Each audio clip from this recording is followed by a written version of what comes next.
Hi, I'm Charlie Quintana. I'm currently playing with Social Distortion.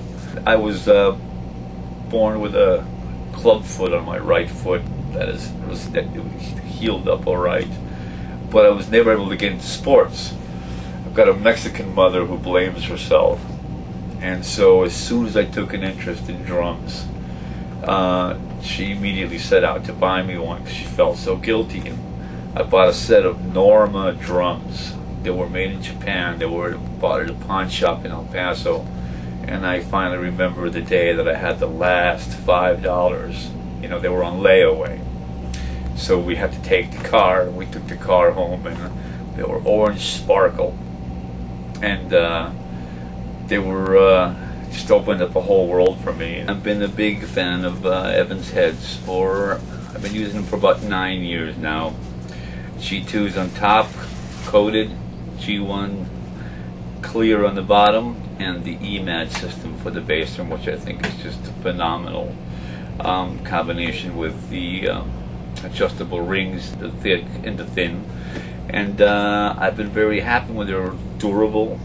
They withstand weather very well, and they sound good on my drums. When I was about 11, my dad worked. I grew up in El Paso, Texas, and my dad worked in Juarez, and he was a photographer, and he had a studio and all that stuff and portraits, and eventually he ended up farming out like 10 guys that would take your picture when you're having drinks, you know, at nightclubs, and then they'd take them to him and he'd develop them and put them in a cardboard thing.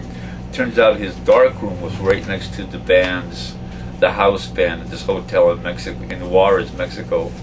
Their dressing room. So I used to watch them play cards, and eventually I would end up playing the last 2 songs with this band. You know, they were all older guys. They were my dad's age. But I'd probably play a couple of Chicago songs, and that was a really, really, really cool thing. On the snare heads, it's a G2 coated on top and the hazy snare on the bottom.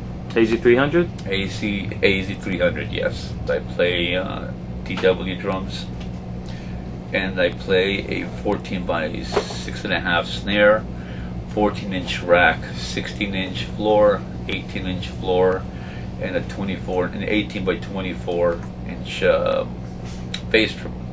They sound really, really, really good. I've also got an Edge snare drum as well that sounds quite good. Yeah, I was 13.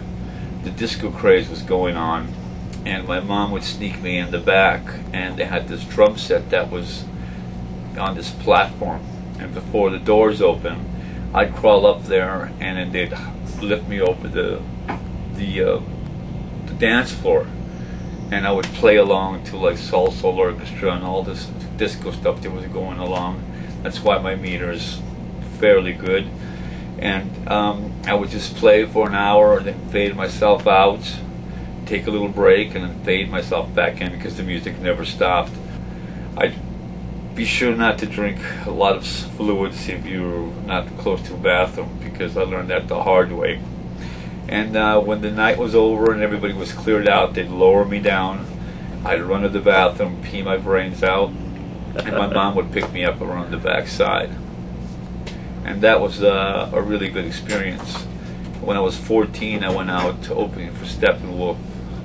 I was in this band called Pax. It was probably horrible, I can't remember. I think we had a couple of originals, but I've been doing it ever since. When I was 16, I moved to Los Angeles, joined the Plugs, and the Plugs turned into the Cruzados, where we did 2 albums, well, 4 hours time, and we had a couple of hits. After that, I went on a stint with Bob Dylan. Played with him for a while, played with him twice actually. And after Bob Dylan, I was playing with Izzy Stradlin in the Juju Hounds from Guns N' Roses, a great rock and roll band. And I was playing with him and Bob at the same time because the tours were just matching up. I was never home, but there came a split in the road, and I decided that I wanted to go with Izzy as opposed to going with Bob. Nothing that was wrong with Bob, but I just wanted to rock, and it was a little bit, just a tad, little funner. After that, I joined Cracker right when they released their million seller Low, and played with them for about a year, and we were getting ready to cut a record, and 3 days before, the bass player almost cut his finger off in the kitchen. And so we decided to postpone the recording sessions because he was an integral part of the band for about 4 months. And I called my friend Joan Osborne, the girl that sings God Was One of Us. And it was just completely on a fluke. Within an hour, her manager called me back and said, Joan wants to know whether you call to say hello or if you want to play, because her album's coming out. So I said, I want to play. So we came in, we sold about 3.5 million records. She was up for 7 Grammys. I did the Grammys. I did Saturday Night Live. I've done Letterman about 7 times, Conan twice, the Jay Leno show 3 times with different artists.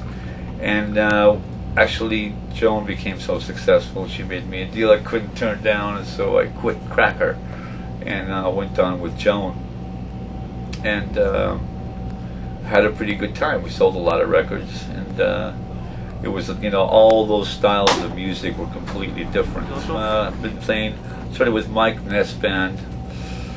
He had 2 solo albums. He had already recorded the first one, and then we did a second one called Under the Influences with Together.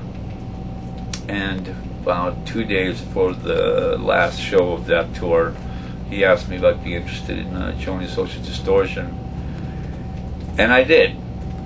And I've been with Social Distortion now for about 8 years, so it's about a total of almost coming up on 10 with Mike. I push heaven's heads on everybody that I meet, and I meet a lot of drummers. A lot of drummers come up to me. I've done a lot of work with a lot of different artists, and I'm on my 31st year of touring.